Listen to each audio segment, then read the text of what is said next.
जिनके लिए आप यहाँ पर आज हजारों की संख्या में उपस्थित हैं। बदलाव की राजनीति के जनक अरविंद केजरीवाल जी, जोरदार तालियां सोचो।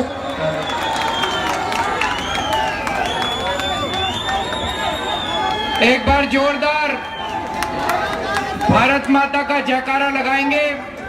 भारत माता की इनकलाब, इनकलाब, वंदे वंदे। आज यहाँ पे इतनी भारी संख्या में आए हुए सभी भाइयों बहनों, माताओं, बुजुर्गों, बच्चों, आप सब लोगों को मेरा नमस्कार, सबको मेरा प्रणाम। दोस्तों, अभी जो बातें मैं कहने जा रहा हूं, ये बड़ी जरूरी बातें हैं। मेरी आप लोगों से निवेदन है, इतने भारी संख्या में आप सब लोग आए हुए हो, एक एक आदमी अच्छे से सुन के जाना और आगे 10 लोगों को बताना। तो मेरा आपसे निवेदन है, जिसके पास मोबाइल फोन है अपने फोन निकाल लो और जो मैं बोल रहा हूं उसकी रिकॉर्डिंग कर लो। अपने सारे दोस्तों को, रिश्तेदारों को इसकी व्हाट्सएप कर देना और सबको बताना। जो बात मैं बोलने जा रहा हूं वो आपके बच्चों के भविष्य के लिए, आपके परिवार के भविष्य के लिए और हमारी दिल्ली के भविष्य के लिए बहुत जरूरी है। दोस्तों, 4 साल पहले आप लोगों ने इस नाचीज को दिल्ली का मुख्यमंत्री बना दिया।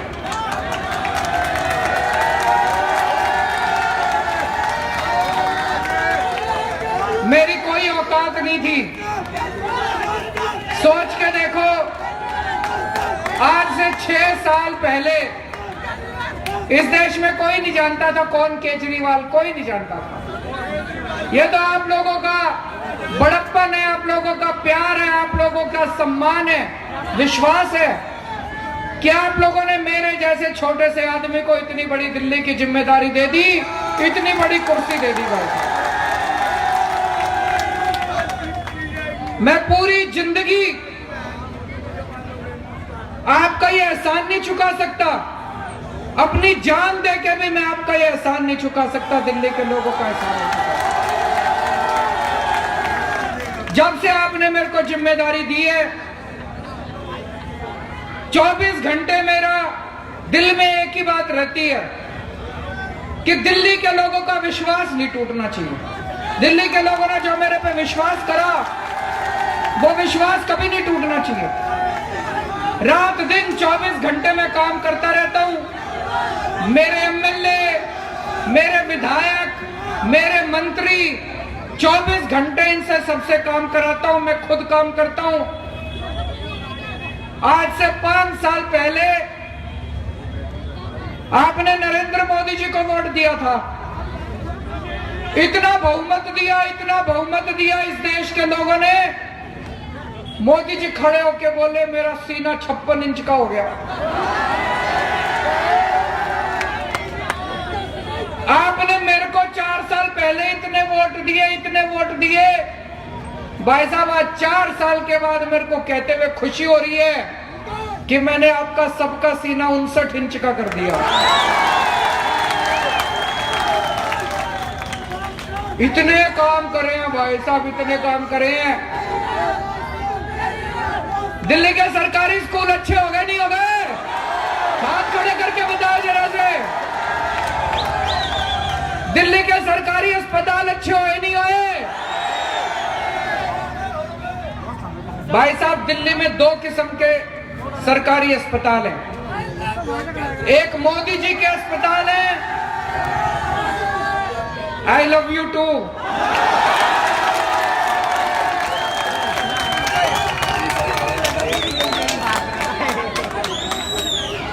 दिल्ली में 2 किस्म के सरकारी अस्पताल हैं।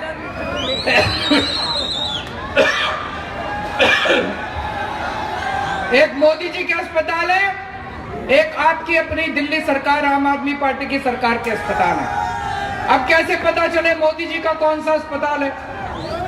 जब आप किसी अस्पताल में जाते हो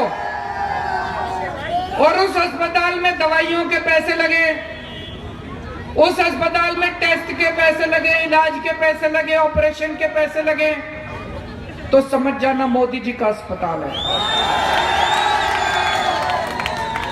और उस अस्पताल में सारा कुछ मुफ्त हो, दवाइयां मुफ्त, टेस्ट मुफ्त, इलाज मुफ्त, ऑपरेशन मुफ्त, तो समझ जाना आपका अस्पताल है, दिल्ली सरकार का अस्पताल है।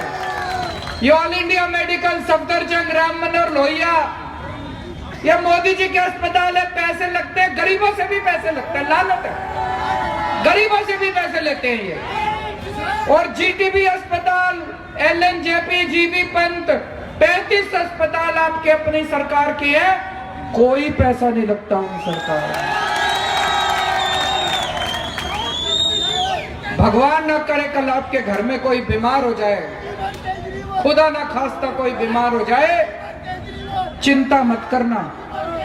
10 लाख रुपए का भाई ऑपरेशन होएगा ना, जितने दवा दारू में पैसे लगेंगे, जितने ऑपरेशन में 10 लाख रुपए भी लगेंगे, आपकी सरकार है, आपको चिंता करने की जरूरत नहीं।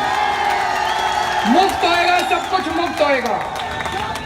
70 साल में भारत के इतिहास में अकेली ये सरकार आई है जिसने अपने लोगों का सारा इलाज मुफ्त कर दिया, सब कुछ मुफ्त कर दिया। आज दिल्ली के लोगों को सबसे सस्ती बिजली मिल रही है। 200 यूनिट तक, 1 रुपए यूनिट बिजली कर दी, 200 यूनिट तक। भाई साहब, देश तो छोड़ो, पूरी दुनिया में 1 रुपए यूनिट पूरी दुनिया में किसी देश में नहीं है। कहीं चले जाओ, किसी अमेरिका, जापान, लंदन, टोक्यो, किसी देश में 1 रुपए यूनिट नहीं है। मेरे दिल्ली वालों को 1 रुपए यूनिट मिल रही है आज बिजली। और इस टाइम पूरी दिल्ली में जितनी कच्ची कॉलोनियां हैं, आज तक किसी सरकार ने कच्ची कॉलोनियों की तरफ नहीं ध्यान दिया। जितनी कच्ची कॉलोनियां हैं, सारी कॉलोनियों में इस टाइम 10,000 गलियां बन रही हैं, सड़कें बन रही हैं, उनमें पानी की पाइपलाइन बिछ रही है, सीवर की पाइपलाइन बिछ रही है। 70 साल में दिल्ली में इतना विकास नहीं हुआ जितना 4 साल के अंदर आपकी सरकार ने कर दिया। मैं ये सोच रहा था हम 4 साल में इतना विकास कर सकते हैं। हमारे से पहले 70 साल में बीजेपी वालों ने, कांग्रेस वालों ने क्या करा? उन्होंने भाई साहब अपने घर भरने के सिवा कुछ नहीं करा। उन्होंने केवल अपने घर भरने का काम करा है। बीजेपी कांग्रेस वालों ने इतने पैसे कमा लिए, अब उनकी 7 पुश्तें घर बैठ के रोटी खाएंगी। आपने ईमानदार सरकार चुनी थी 4 साल पहले, आज ये उसी का नतीजा है जो दिल्ली में इतने काम हो रहे हैं। लेकिन भाई साहब, मेरे दिल में दर्द है जो आपके सामने रखना चाहता हूं। 4 साल में मोदी जी ने नाक में दम करने में कोई कसर नहीं छोड़ी भाई साहब। जितने काम करते हैं हर काम में टांग अड़ाते हैं, जितने काम करते हैं हर काम में टांग अड़ाते हैं। या आतिशी जी स्कूल ठीक करना चाहती है, मोदी जी स्कूल नहीं ठीक करने देते। हम स्कूल बनवाना चाहते हैं, स्कूल नहीं बनाने देते। अस्पताल बनाना चाहते हैं, अस्पताल नहीं बनाने देते। सीसीटीवी कैमरे लगाना चाहते हैं, सीसीटीवी कैमरे नहीं लगाने देते। हर काम में टांग अड़ाते हैं, हर काम लड़ लड़ के करवाना पड़ता है उनसे। भाई साहब, ये प्रधानमंत्री को शोभा नहीं देता, प्रधानमंत्री को शोभा नहीं देता। दोस्तों, देश का प्रधानमंत्री है, दिल्ली देश की राजधानी है। अगर दिल्ली में विकास होता है, प्रधानमंत्री को तो उसको बढ़ावा देना चाहिए, लेकिन प्रधानमंत्री हर काम रोकता है भाई साहब। पिछली बार आप लोगों ने कहा था दिल्ली में केजरीवाल, केंद्र में मोदी। इस बार मोदी को केंद्र में मत ले आना भाई साहब, नहीं तो 5 साल फिर बेड़ा गर्क करेगा।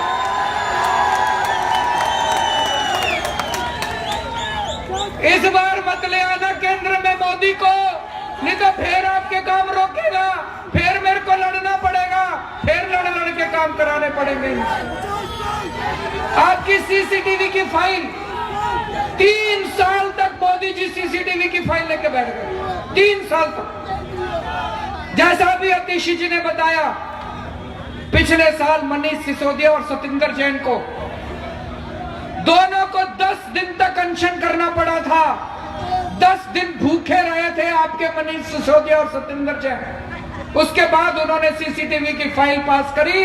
अब पूरी दिल्ली में सीसीटीवी कैमरे लगने चालू हुए। ऐसे भाई साहब भूखे रह रहे के कब तक इनसे फाइलें साइन कराएं हम? जैसा मैंने कहा, आपका बड़ा, मेरे ऊपर बड़ा एहसान है, हम सबके ऊपर बहुत एहसान है। आपके लिए जान भी देनी पड़ेगी, 2 मिनट नहीं लगाऊंगा जान देने में। जितना मेरे को भूखा रहना पड़ेगा कोई दिक्कत नहीं है, लेकिन सरकार ऐसे तो नहीं चल सकती ना। ऐसा क्यों हो रहा है दिल्ली के अंदर? दिल्ली की अजीब परिस्थिति है, दिल्ली की अजीब समस्या है। दिल्ली में हम जो भी काम करना चाहते हैं हमको केंद्र सरकार से परमिशन लेनी पड़ती है। हम स्कूल बनाना चाहें केंद्र सरकार से परमिशन लेनी पड़ती है। अस्पताल बनाना चाहें केंद्र सरकार से परमिशन लेनी पड़ती है। सीसीटीवी कैमरे लगाना चाहें केंद्र सरकार से परमिशन लेनी पड़ती है। हरियाणा के लोगों को यह नहीं है। हरियाणा के लोग अपनी सरकार बनाते हैं, उसको फुल पावर होती है, उसको केंद्र सरकार से कोई परमिशन नहीं लेनी। पंजाब की सरकार स्कूल बनाना चाहे उसको केंद्र सरकार से परमिशन नहीं लेनी। तमिलनाडु की सरकार सीसीटीवी कैमरे लगाना चाहे उनको केंद्र सरकार से कोई परमिशन नहीं लेनी। दिल्ली की सरकार को हर काम के लिए परमिशन लेनी पड़ती है। हमने पूछा क्यों जी? बोले दिल्ली आधा राज्य है। हमने कहा कर दो पूरा राज्य, क्यों नहीं कर रखा? क्यों दिल्ली को आधा राज्य छोड़ रखा है? बताओ आप लोगों में क्या कमी है? आपको क्यों आधा राज्य छोड़ रखा है? दिल्ली को क्यों आधा? देश के सारे राज्य पूरे हो गए। तमिलनाडु पूरा राज्य हो गया, महाराष्ट्र पूरा राज्य हो गया, असम पूरा राज्य हो गया, नागालैंड पूरा राज्य हो गया, यूपी पूरा राज्य हो गया, बिहार पूरा राज्य हो गया, गोवा पूरा राज्य हो गया, दिल्ली आधा राज्य। हमारे दिल्ली वालों में क्या कमी है बताओ? दिल्ली की जनता में क्या कमी है? हम देशभक्त नहीं है? हम पूरा टैक्स नहीं देते? क्यों छोड़ रखा है दिल्ली को आधा राज्य? 70 साल से केंद्र सरकार खून पी रही है हमारा। दिल्ली के लोग इनकम टैक्स देते हैं। पूरे देश में सबसे ज्यादा इनकम टैक्स दिल्ली के लोग देते हैं केंद्र सरकार को। सबसे ज्यादा इनकम टैक्स आप लोग देते हो केंद्र सरकार को। 1.5 लाख करोड़ रुपए का इनकम टैक्स दिल्ली के लोग देते हैं प्रधानमंत्री जी को। 1.5 लाख करोड़ रुपए सबसे ज्यादा इनकम टैक्स। 1.5 लाख करोड़ रुपए इनकम टैक्स देते हैं और बदले में केंद्र सरकार कितना देती है दिल्ली वालों को? 325 करोड़ रुपए। 325 करोड़ रुपए। गोवा छोटा सा राज्य, गोवा की जनसंख्या केवल 15 लाख, दिल्ली की जनसंख्या 2 करोड़, फिर भी गोवा को देते हैं 3200 करोड़, दिल्ली को देते हैं 325 करोड़। गुजरात को देते हैं 26,000 करोड़, दिल्ली को देते हैं 325 करोड़। यूपी को देते हैं 1.5 लाख करोड़, दिल्ली को देते हैं 325 करोड़। क्यों? कहते दिल्ली आधा राज्य। भाई साहब अंग्रेज भी यूं ही खून चूसा करते थे। अंग्रेजों के टाइम पे अंग्रेज हमारे देश का सारा पैसा इकट्ठा करके लंदन ले जाया करते थे। अब ये केंद्र सरकार दिल्ली का सारा पैसा इकट्ठा करके केंद्र सरकार में ले जाती है पैसा। हमने इनको कहा कि हम मानते हैं पूरे देश में गरीबी है, आप 1.5 लाख करोड़ रुपए दिल्ली वालों से लेते हो, आपको बाकी देश में भी खर्च करना है, पर दिल्ली में 1.5 लाख करोड़ में से 50,000 करोड़ तो खर्च कर दो। दिल्ली में 50,000 करोड़ खर्च करेंगे, कितने स्कूल बन जाएंगे, कितने अस्पताल बन जाएंगे, कितने कॉलेज बन जाएंगे, सारी बिजली अभी मुफ्त हो जाएगी, कितना काम हो जाएगा 50,000 करोड़ में। हमारे से पैसा ले जाते हैं, बदले में कुछ नहीं देते। कहते दिल्ली आधा राज्य। भाई साहब आपने 4 साल पहले मेरे को जिम्मेदारी दी थी, आपने मेरे को बिजली की जिम्मेदारी दी, पानी की दी, सड़कों की दी, नालियों की दी, गलियों की दी, सीसीटीवी कैमरे की दी। इनसे लड़ लड़ के सारे काम करा लिए। लेकिन कई सारे मसले ऐसे हैं जो तब तक पूरे नहीं हो सकते जब तक दिल्ली पूरा राज्य नहीं बन जाता। आज हमारी बहू बेटियां दिल्ली में असुरक्षित हैं। 6-6 महीने की बच्चियों के साथ दिल्ली में बलात्कार हो रहा है। घर से बेटी सवेरे सवेरे स्कूल कॉलेज के लिए बाहर निकलती है, माँ बाप का दिल धक धक करता रहता है कि पता नहीं वापस आएगी नहीं आएगी। गलत तो नहीं कह रहा भाई साहब? पूरी दिल्ली में गुंडागर्दी मची पड़ी है, गली गली में नशा बिक रहा है, गली गली में नकली शराब बिक रही है, पूरी दिल्ली के अंदर मोटरसाइकिल चोरी हो रही है, गाड़ियां चोरी हो रही है, चेन स्नैचिंग हो रही है। पूरी दुनिया के अंदर Delhi rape capital, crime capital की तरह मानी जाती है। क्यों? अगर खुदा ना खास्ता आपके घर में कोई कुछ हो जाए, खुदा ना खास्ता आपकी बेटी के साथ कुछ हो जाए, आप पुलिस के पास जाते हो।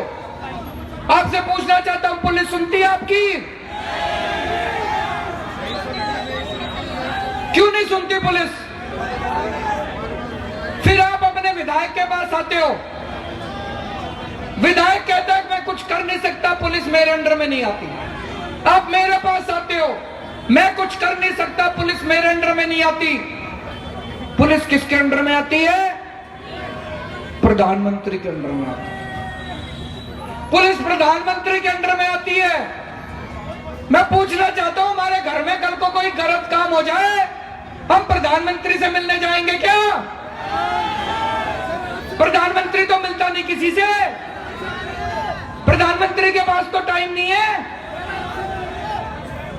4 साल से तो मैं ही टाइम मांग रहा हूं, मेरे को भी टाइम नहीं दिया प्रधानमंत्री ने। प्रधानमंत्री तो किसी से मेरे दिल्ली के लोग, अगर हमारे गली मोहल्ले में गलत काम हो रहा है, नशा बिक रहा है, अगर हमारी बेटी के साथ कुछ गलत काम हो जाए, हम किसके पास जाएं? दोस्तों, दिल्ली जिस दिन पूर्ण राज्य बनेगी, दिल्ली में ऐसी कानून व्यवस्था कर देंगे, रात को 11 बजे भी अगर आपकी बेटी घर से बाहर निकलेगी, किसी की हिम्मत नहीं होगी जो उसकी तरफ आंख उठा के देख सके। किसी की हिम्मत नहीं होगी जो आपकी बेटी की तरफ आंख उठा के देख सके। जब हमारी सरकार बनी थी, दिल्ली के सरकारी स्कूलों का बुरा हाल था। आज 4 साल में सरकारी स्कूल ठीक करे नहीं करे? वही टीचर, वही प्रिंसिपल, वही अफसर 4 साल में सरकारी स्कूल ठीक कर दिया। जब हमारी सरकार बनी, सरकारी अस्पतालों का बुरा हाल था। आज 4 साल में ठीक करे नहीं करे? वही डॉक्टर, वही नर्सें, वही अफसर 4 साल में सरकारी अस्पताल ठीक कर दिए। जिस दिन पूर्ण राज्य बनेगी, यही दिल्ली पुलिस, यही इंस्पेक्टर, यही एसएचओ भाई साहब दिल्ली पुलिस की व्यवस्था ठीक कर देंगे, आपकी बहू बेटियों की सुरक्षा का इंतजाम करेंगे।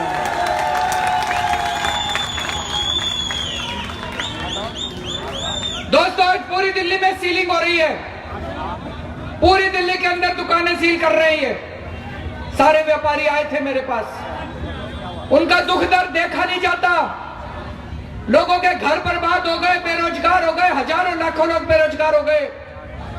यह मेरे बस की बात नहीं थी केंद्र सरकार को पास करना है। मैं 10 बार केंद्र सरकार के पास गया अपने व्यापारियों को लेके। मैं रोया, गिड़गिड़ाया, पैर पकड़े केंद्र सरकार के।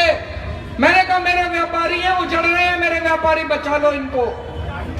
केंद्र सरकार नहीं मानी।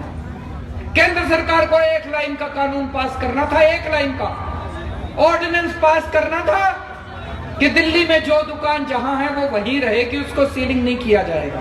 बस 1 लाइन का कानून पास करना था। केंद्र सरकार नहीं मानी। आज दिल्ली पूर्ण राज्य होती, 24 घंटे के अंदर दिल्ली में सीलिंग बंद करा देता मैं। आपके बच्चे 12वीं पास करके निकलते हैं, उनको कॉलेजों में एडमिशन नहीं मिलता। क्यों नहीं मिलता कॉलेजों में एडमिशन? दिल्ली का एक बहुत बड़ा कॉलेज है, नाम लेना ठीक नहीं है यहाँ पे। पिछले साल उस कॉलेज में 150 सीट निकली, 150 में से 140 सीट तमिलनाडु के बच्चे ले गए। अगर दिल्ली के बाहर के बच्चे सारी सीटें ले लेंगे तो हमारे दिल्ली के बच्चे कहां जाएंगे? दिल्ली के बच्चों को कॉलेज में एडमिशन कौन देगा? 85%। हमने कहा 85% सीट दिल्ली वालों की होनी चाहिए, नहीं होनी चाहिए? हाथ खड़े करके बताना 85।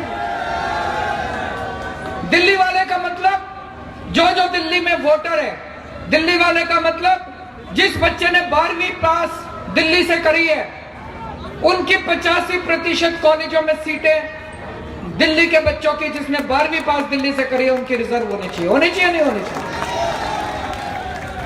4 साल पहले मैंने मोदी जी को चिट्ठी लिखी थी। मैंने कहा मैं दिल्ली में नई यूनिवर्सिटी खोलना चाहता हूं, मैं दिल्ली में नई कॉलेज खोलना चाहता हूं। भाई साहब 4 साल हो गए, अब तक परमिशन नहीं दी उन्होंने। जिस दिन दिल्ली पूर्ण राज्य बनेगा, 2 साल के अंदर इतने कॉलेज और यूनिवर्सिटी खोल देंगे, आपके फर्स्ट डिवीजन वाले को 60% वाले बच्चे को भी अच्छे कॉलेज के अंदर एडमिशन मिलेगा। आज दिल्ली में हमारे बच्चे बेरोजगार घूम रहे हैं, इतने बच्चे बेरोजगार घूम रहे हैं। जितनी सरकारी नौकरियां निकलती हैं दिल्ली में, सारे दिल्ली के बाहर के लोग ले जाते हैं। अगर सारे अभी 25,000 टीचरों की वैकेंसी निकलने वाली है, मैं आपसे पूछना चाहता हूं, इनमें 85% नौकरियां आपके बच्चों को मिलनी चाहिए, नहीं मिलनी चाहिए? हाथ खड़े करके बताना। अगर सारी नौकरियां अपने दिल्ली के बाहर के बच्चे ले गए, तो फिर अपने बच्चों को नौकरी कौन देगा? दिल्ली के बच्चों को, दिल्ली का बच्चे का मतलब जो दिल्ली में वोटर है, जिसका वोट दिल्ली में, वो दिल्ली वाला, दिल्ली के वोटरों को, दिल्ली के बच्चों को 85% नौकरियां मिलनी चाहिए।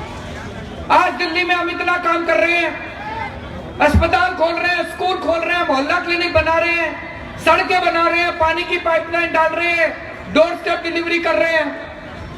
अभी की अभी भाई साहब 2 लाख वैकेंसी निकल सकती है दिल्ली सरकार में, पर आपके मुख्यमंत्री को पावर ही नहीं है नई वैकेंसी निकालने की। दिल्ली पूर्ण राज्य बनेगी, 2 लाख नई वैकेंसी निकालेंगे और 85% नौकरियां आपके बच्चों को मिलेंगी।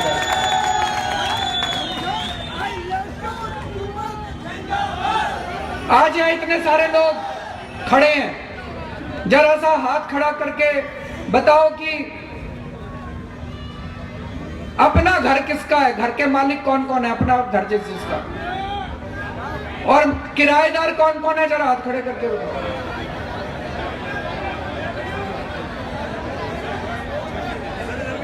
दोस्तों, हर परिवार का सपना होता है कि अपना एक घर होना चाहिए, होना चाहिए, नहीं होना चाहिए? सब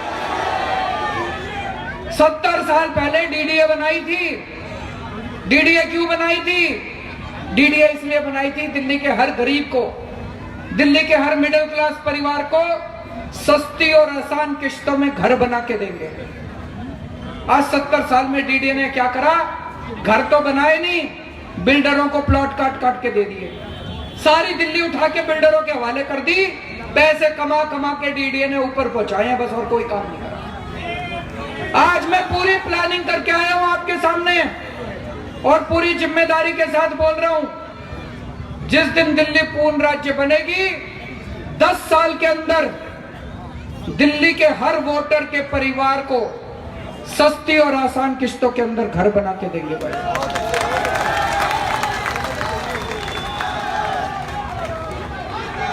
आपको लग रहा है केजरीवाल बड़ी बड़ी फेंक रहा है आज?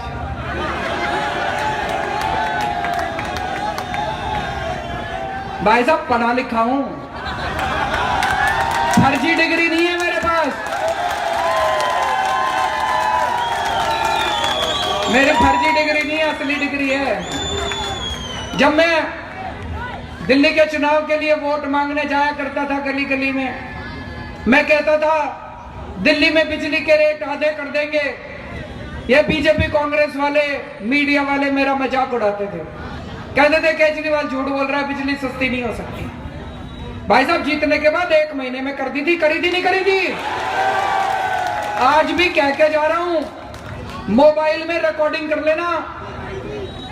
10 साल के अंदर, जिस दिन 10 साल तो लगेंगे, टाइम लगेगा आपके इतने घर बनाने में, जिस दिन पूर्ण राज्य बनेगा, 10 साल के अंदर हर दिल्ली के परिवार को सस्ती और आसान किश्तों में घर बना के देंगे। और आज यहाँ इतने सारे सफाई कर्मचारी भी हैं, मुझे बताया गया भाई साहब, आपको पक्का कराने के लिए मैं बहुत लड़ा हूं अंदर। 10 बार मैंने लिखित ऑर्डर करे, कैबिनेट ने प्रस्ताव पारित करा कि सबको पक्का करा जाए। दिल्ली में जितने ठेके पे कर्मचारी हैं, जितने कच्चे कर्मचारी हैं, उनको पक्का करा जाए। लेकिन केंद्र सरकार को करना, वो करती नहीं है। दिल्ली पूर्ण राज्य बनेगी, सबके कच्चे कर्मचारियों की, गेस्ट टीचरों की नौकरी पक्की करेंगे। अब दोस्तों, अपने को पूर्ण राज्य के लिए लड़ना नहीं लड़ना।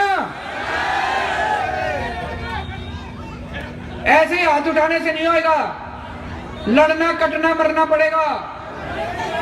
वो तेलंगाना के लोग लड़े थे, आंदोलन करा था, तब अलग राज्य मिला था। झारखंड के लोग लड़े थे, कटे थे, मरे थे, तब अलग राज्य मिला था। उत्तराखंड के लोग लड़े थे, कटे थे, मरे थे, तब अलग राज्य मिला था। हम सबको लड़ना पड़ेगा, कटना पड़ेगा, मरना पड़ेगा। लड़ोगे? इस चुनाव के अंदर ध्यान रखना, यह चुनाव बड़ा महत्वपूर्ण है। 4 साल पहले आप लोगों ने खूब दिमाग लगा के वोट दिया था। दिल्ली के लोगों ने बड़ा दिमाग लगाया था 4 साल पहले। 3 पार्टियां थी, बीजेपी, कांग्रेस, आम आदमी पार्टी। आम आदमी पार्टी नई पार्टी आई थी, कोई जानता नहीं था। आम आदमी पार्टी को कौन जानता था? कोई नहीं जानता था। सारे कहते थे इनकी जमानत जब्त होएगी, और मोदी की आंधी चल रही थी उस टाइम, आंधी। आप लोगों ने कांग्रेस की 0 और मोदी की 3 सीट देके आम आदमी पार्टी को 67 सीट दी थी। 67। आज उसी का नतीजा है। दिल्ली में जो इतने काम हो रहे हैं, दिल्ली में इतने सारे काम आपकी वजह से हो रहे हैं, आपने जो वोट दिया था। अब इस बार जब वोट देने जाओ, 1.5 महीने बाद जब वोट देने जाओ, इस बार फिर दिमाग लगाना। कई लोग गलत फहमी में हैं। कुछ लोग कहते हैं, मैं पूछता ना, मोदी को प्रधानमंत्री बनाने के लिए वोट देंगे। बनाया था प्रधानमंत्री, क्या करा? 5 साल पहले बनाया था प्रधानमंत्री, कुछ करा हो तो बताओ।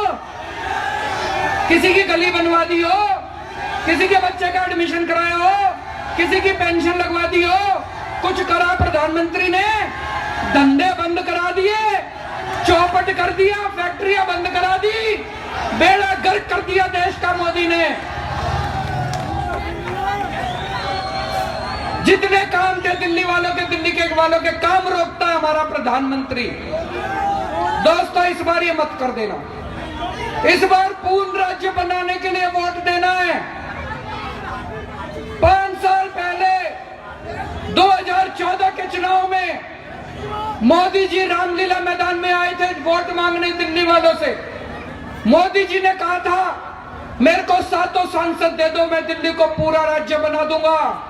झूठ बोला मोदी जी ने। आज 5 साल के बाद मोदी जी अपना वादा भूल गए। ऐसे झूठे प्रधानमंत्री को कभी वोट मत देना दोबारा। उसके पहले 2004 में और 2009 में कांग्रेस आई थी आपसे वोट मांगने। कांग्रेस ने कहा था, हमको वोट दे दो, 7 एमपी दे दो, हम दिल्ली को पूरा राज्य बना देंगे। कांग्रेस ने धोखा दिया, उन्होंने भी आपका पूरा राज्य नहीं बनाया। आज केजरीवाल आया आपके पास वोट मांगने के लिए।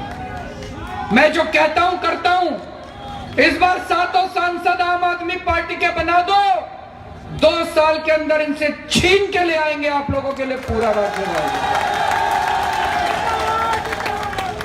उसके लिए लड़ना पड़ेगा, मरना पड़ेगा, भूखे रहना पड़ेगा। केजरीवाल सब कुछ करेगा अपने दिल्ली वालों के लिए, लेकिन इस बार पूर्ण राज्य लेके रहेंगे। दोस्तों, भारत